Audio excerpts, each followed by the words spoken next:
अस्सलाम वालेकुम friends, welcome back to another video. आज की वीडियो में हम लोग फोटोशॉप के अंदर क्रॉप टूल को इस्तेमाल करने लगे हैं और क्रॉप टूल को हम मुकम्मल डिटेल से कवर करेंगे। क्रॉप टूल किस किस तरह इस्तेमाल किया जाता है और ये इसका क्या क्या फ़ायदा है। तो फोटोशॉप के अंदर आप लोगों को क्रॉप टूल का बटन मिल जाएगा। यहाँ पर थर्ड या फोर्थ नंबर पे होगा। हर बंदे का डिफरेंट पैनल पे शो हो रहा होगा। मेरे यहाँ पर अभी थर्ड पैनल पे है, क्योंकि जिस तरह आप लोगों ने सेटिंग की होती है वहाँ पर वैसे ही शो हो रहा होता है।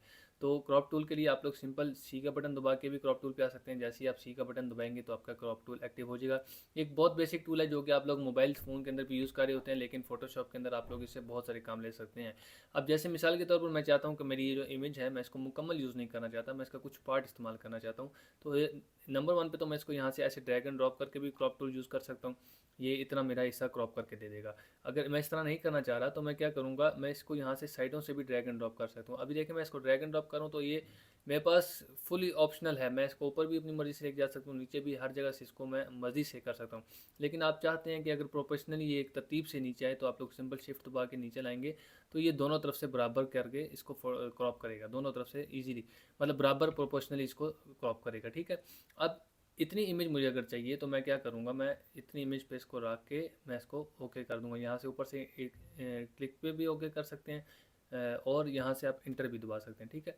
अच्छा, इसके अलावा और ऑप्शन यहाँ पर ये है, जब हम लोग यहाँ पे क्रॉप टूल पे आते हैं तो यहाँ पे हमारे पास कुछ रेशो आ जाते हैं कि किस रेशो के अंदर आप लोगों ने इमेज को क्रॉप करना है। तो नॉर्मली इसको इसको रेशो पे आने दें तो आप इजीली ओपनली इसको क्रॉप कर सकते हैं, अपनी मर्ज़ी से क्रॉप कर सकते हैं। लेकिन यहाँ पर डिफरेंट प्रीसेट्स भी हैं, जैसे कि 1/1 के अंदर मैं अगर चाहता हूँ तो ये 1/1 के अंदर ही मैं इसको छोटा बड़ा भी करूँगा तो 1/1 के अंदर ही ये इसको लेके आएगा। ठीक है। इसी तरह अगर मैं किसी और साइज़ में लेता हूँ 4.5 में, तो 4.5 में जब मैं इसको बड़ा करूँगा तो ये 4.5 के साइज़ में ही बड़ा छोटा होगा। इसके अलावा यहाँ पर ये जितने भी साइज़ हैं ये सारे प्रीसेट्स हैं। आप यहाँ से न्यू अपनी मर्ज़ी का क्रॉप प्रीसेट भी बना सकते हैं, जिसे आप इसको अपनी मर्ज़ी से क्रॉप कर सकते हैं। ठीक है। एक ये बहुत बेसिक सी चीज़ है। और अगर आपने अपनी मर्ज़ी का बनाना है तो उसके लिए यहाँ से आप लोग इसके साइज़ भी एडजस्ट कर सकते हैं। 4, जैसे मिसाल के तौर पर यहाँ से 4 हटा के आप लोग अपनी मर्ज़ी का कर सकते हैं। जैसे हम यहाँ पे 5/10 कर देता हूँ मैं मिसाल के तौर पर आपको। तो यहाँ पे देखें 5/10 का हमारा एक प्रीसेट बन चुका है। तो आप इसको सेव भी कर सकते हैं। इसको यहाँ से ये जो बटन है ये स्विच का है, इसको अगर इस पर क्लिक करेंगे तो वो 10 को 5 कर देगा, 5 को 10 कर देगा, उसका उलट कर देगा। ठीक है। तो ये रेशो है। इसको नॉर्मली आप इसको जर्नल पे रहने दें ताकि आप लोग आसानी से अपनी मर्ज़ी से फोटोशॉप क्रॉप टूल को यूज़ कर सकें। इसके अलावा यहाँ पर एक टूल है स्ट्रेंथ का। स्ट्रेंथ क्या करता है बेसिकली, जब आप लोग स्ट्रेंथ टूल यूज़ करते हैं, क्रॉप टूल में आके हम किसी और इमेज पे आ जाते हैं। इसको समझने के लिए स्ट्रेंथ टूल ये करता है, जैसे कुछ आप इमेज लेते हैं लेकिन वो आपकी इमेज जो है टेढ़ी क्लिक हो जाती है, आपसे उसका फ्रेम थोड़ा सा गलत टेढ़ क्लिक हो जाता है, या बहुत राइट हो जाता है या लेफ़्ट हो जाता है। अलग अलग किसी भी तरह जब आपसे फ़ोटो का जो आपका फ्रेम है वो गलत क्लिक हो जाए तो आप यहाँ पर क्रॉप टूल के ज़रिए उसको सेट कर सकते हैं। जैसे हमारी क्लॉक है तो मुझे ऐसे लगता है इसके फ्रेम सही नहीं है, तो हम लोग सिंपल इसके क्रॉप टूल में आएंगे और स्ट्रेंथ वाले बटन पे ये क्लिक करेंगे यहाँ पर। और क्लिक करने के बाद हम लोग हल्का सा, जैसे आपको मतलब जिस एंगल में आपको लग रही है ना टेढ़ी, उस एंगल में आप इसको हल्का सा इस तरह देंगे तो ये आपको सीधी इमेज सीधी करके दे देगा। अभी ये मैंने एक्यूरेट तो नहीं की, जैसे ना हमारी इमेज इतनी ज़्यादा वो टेढ़ी थी, लेकिन मैंने इसको हल्का सा दिया तो देखें इसने इमेज को हल्का सा ऐसे करके सीधा कर दिया। तो आप लोग स्ट्रेंथ टूल के ज़रिए अपने इस को क्या नाम है, सीधा भी कर सकते हैं, बिल्कुल एडजस्ट भी कर सकते हैं जो आपकी इमेज गलत फ्रेम आपसे गलत क्लिक हो गया। तो गाइस क्रॉप टूल के अंदर यहाँ पर हमारे पास कुछ ऑप्शंस और आ रहे होते हैं। नंबर 1 पे यहाँ पर ग्रिड का ऑप्शन है। ग्रिड के अंदर यहाँ पर आपको डिफरेंट ग्रिड्स मिल जाएंगे, जिसमें रूल ऑफ थर्ड है। जैसे मिसाल के तौर पर जब मैं क्रॉप करने आता हूँ तो ये क्या करेगा, मुझे यहाँ पर डिफरेंट लाइंस दे देगा। रूल ऑफ 3 पार्ट इसने बना दिए इमेज के। ठीक है। तो रूल ऑफ थर्ड यहाँ पे यूज़ कर रहा है ये।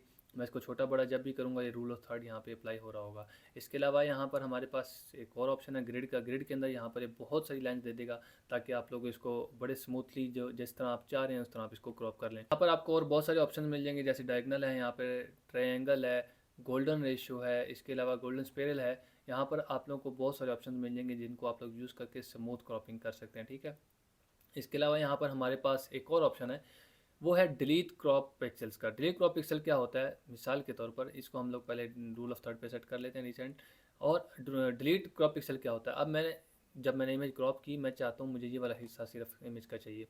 तो जो मेरा बैक वाला हिस्सा है जो मैंने क्रॉप किया है वो क्या होगा, यहाँ से अगर मैं डिलीट पे क्लिक करता हूँ तो ये ख़त्म हो जाएगा। मैं ओके करने के बाद जैसे ही ओके करूँगा अब मेरा जो बैक वाला हिस्सा था वो ख़त्म हो जाएगा। इसी तरह देखें मैं जब सी पे मैं दोबारा क्रॉप टूल पे आके इसको मैं वापस लेके आता हूँ तो यहाँ पे मेरा बैकग्राउंड आ रहा है, मेरी वो जो इमेज थी वो यहाँ से गायब हो चुकी है। तो अगर आप लोग चाहते हैं कि जो आपका बैकग्राउंड है वो यहाँ से ख़त्म ना हो, तो इसलिए सिंपली जब आप क्रॉप करने लगें आपने यहाँ से चेक हटा लेना है।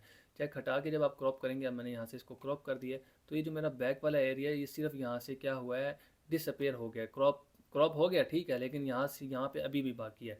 जब मैं इसको ओके करता हूँ, अब मेरा मैं दोबारा क्रॉप टूल पे आके जब मैं इसको देखें, मैं वी दबाना, जब मैंने वी दबाया ना, तो मेरा जो ट्रांसफॉर्म कंट्रोल है वो यहाँ तक शो रहा है। इसका मतलब मेरी इमेज यहाँ तक अभी तक अवेलेबल है। मैं दोबारा सी दबा के यहाँ पे आता हूँ तो देखें ये वाली मेरी इमेज वहीं पे अवेलेबल है, मैं इसको दोबारा से वापस ला सकता हूँ। ठीक है, तो ये एक बहुत सिंपल सा मतलब कि ऑप्शन है। यहाँ पे आप अगर चाहें तो बैकग्राउंड को डिलीट भी कर सकते हैं, चाहे तो बाकी भी रख सकते हैं। इसके अलावा यहाँ पर हमारे पास एक ऑप्शन है ट्रांसपेरेंट डिफ़ॉल्ट। ये डिफ़ॉल्ट पे अभी यहाँ पे क्या करता है, ये जनरेटिव फिल यूज़ करता है और कंटेंट अवेयर फिल यूज़ करता है। इसको मैं आपको एक और इमेज पे समझाता हूँ कैसे होता है। अच्छा तो गाइज ये जो दो न्यू टूल हैं मैं आपको समझाता हूँ कैसे यूज़ होते हैं, इसका क्या फ़ायदा है। बेसिकली ये जो मैंने न्यू इमेज इंपोर्ट किया आप लोगों के लिए, अब इसमें होता क्या है कि मैं चाह रहा हूँ ये जो मेरी इमेज है, मुझे इसका ये ऊपर वाला हिस्सा थोड़ा सा और चाहिए। ये जो यहाँ तक शो हो रही है इससे थोड़ा सा ऊपर तक मुझे चाहिए। तो हम लोग क्या करते हैं, यहाँ पे मैं सिंपल आऊँगा, मैं कंटेंट अवेयर फिल पे क्लिक करूँगा और मैं इसको थोड़ा सा ड्रैग एंड ड्रॉप कर दूँगा। अब क्या हुआ है, जब मैंने ड्रैग एंड ड्रॉप किया तो ये देखिए मेरा यहाँ पे ब्लैंक एरिया आ रहा है, मेरी इमेज एक्सटेंड नहीं हुई। तो कंटेंट अवेयर फिल का फ़ायदा ही ये है कि जब मैं इसको कंटेंट अवेयर फिल पे क्लिक कर दूँगा और मैं ओके करूँगा, तो ये फ़ोटोशॉप ऑटोमेटिकली वर्क करना शुरू करेगा। मेरे इस एरिया को इसने एक्सटेंड कर दिया, यहाँ से इसने कुछ पिक्सल्स उठाए हैं, यहाँ पर ऊपर फिल कर दिए हैं। तो इससे क्या हुआ, मेरी इमेज थोड़ी सी एक्सटेंड हो गई है। अब ये काम कर कंटेंट अवेयर फिल जो है ये छोटे छोटे पार्ट्स में वर्क कर रहा होता है। आप इससे बहुत ज़्यादा जनरेट नहीं कर सकते चीज़, ठीक है। छोटा थोड़ा थोड़ा पार्ट आप इससे जनरेट कर सकते हैं। लेकिन जैसे अब ये तो स्काई था, इसने बड़े स्मूथली इसको यहाँ से एक्सटेंड कर लिया। लेकिन अगर आप इसको कोई मुश्किल चीज़ देंगे तो वो यहाँ पे कंटेंट अवेयर फिल में ये ठुस हो जाएगा, इतना इसको मुश्किल हो जाएगी। तो उसके लिए हम लोग यूज़ करते हैं जनरेटिव फिल। यहाँ पे दूसरा ऑप्शन दे दिया जनरेटिव एक्सपेंड। अब मैं चाहता हूँ ये जो मेरा नीचे वाला हिस्सा है थोड़ा सा एक्सपेंड हो जाए, यहाँ तक मैं चाहता हूँ कि एक्सपेंड हो जाए। अभी देखें यहाँ पे बैकग्राउंड आ रहा है, लेकिन जैसे ही मैं ओके करूँगा तो ये क्या करेगा, जनरेटिव फिल यूज़ करना शुरू कर देगा। हमारा जो फोटोशॉप है इसको यूज़ करना शुरू कर देगा। तो ये डिपेंड करता है आपके इंटरनेट पे भी। इंटरनेट की जितनी स्पीड तेज़ होगी उतनी जल्दी आपको जनरेट करके दे देगा। तो यहाँ पर आप लोग देख सकते हैं इसने बड़ा मज़े का हमें जनरेटिव फिल नीचे से करके दे दिया। अगर यहाँ से आप जनरेटिव फिल के अंदर आप लोगों के पास 3 ऑप्शन भी आते हैं, ठीक है। यहाँ पर आप लोग देख रहे होंगे डिफरेंट ऑप्शन के अंदर यहाँ पर डिफरेंट चेंजेस आ रही हैं। तो थोड़ा सा मैं आपको जूम भी करके दिखा देता हूँ। जब हम ऑप्शन चेंज करते हैं तो यहाँ पर डिफरेंट ऑप्शन नज़र आते हैं। तो जनरेटिव फिल के अंदर आप बहुत ज़्यादा यहाँ पर काम कर सकते हैं। मेरा ये वाला एरिया इसने जनरेट करके दिया। अगर मैं इसको हाइड करूँ तो यहाँ पे मेरा ब्लैंक एरिया आप लोग देख सकते हैं, ठीक है। तो ये एक क्रॉप टूल का बड़े मज़े का फीचर है, इन दोनों को आप लोग यूज़ कर सकते हैं। इसी के अलावा यहाँ पर हमारे पास एक और ऑप्शन है, वो है prospective crop tool. Prospective crop tool कैसे वर्क करता है उसके लिए मैंने आप लोग के लिए एक और इमेज इंपोर्ट की हुई है।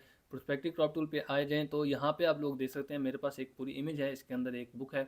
तो मैं ये चाहता हूँ ये जो बुक का पेज है मेरे पास एज अ लेयर आ जाए, बाकी ये सारा ख़त्म हो जाए, लेकिन वो प्रॉपर एज अ लेयर मेरे पास एक पूरी इमेज आ जाए और प्रॉपर मतलब एक स्ट्रेट फॉरवर्ड तरीके में शो हो रही हो। तो उसके लिए हम लोग यूज़ करते हैं prospective crop tool. Prospective crop tool पर जैसे क्लिक किया मैंने यहाँ पर सिलेक्शन बनाना शुरू की।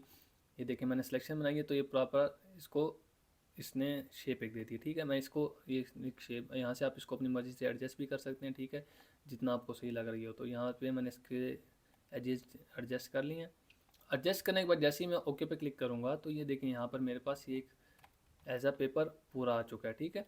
क्योंकि यहाँ पे हमारे उस प्रोस्पेक्ट क्रॉप के अंदर ये अंगूठा भी आ रहा था तो यहाँ पर भी आ चुका है। तो ये प्रोस्पेक्टिव क्रॉप टूल के ज़रिए भी आप लोग यहाँ पर क्रॉप कर सकते हैं। बहुत मज़े का स्मूथ क्रॉप है, बहुत सारी चीज़ों में ये भी यूज़ हो रहा होता है। तो ये हमारी आज की क्रॉप टूल की क्लास थी। आई होप आप लोगों को आज की क्लास पसंद आई होगी।